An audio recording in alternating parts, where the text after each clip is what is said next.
Mga kalapatids, ibibigay na natin ang 5 hours na babad na bawang saka oregano. Ayan, kakatapos lang natin magpakain mga kalapatids. So eto, 5 hours na natin na ibabad, kaninang umaga pa. Ayan, titignan natin kung iinom sila mga kalapatids, dahil lagi naman sila umiinom nito. Ngayon na naman natin painumin, kasi may mga bago tayong warrior mga kalapatids. Lagyan na natin dito.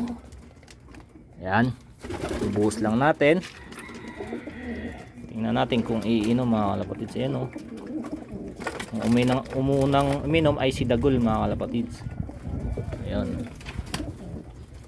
grabe inom ni Dagol mga kalapatids. Ayan, bawang yan saka oregano mga kalapatids.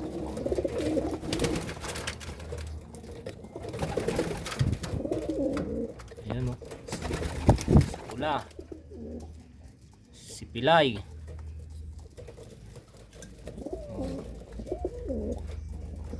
si Grisel, si Tiger One, si Sampula.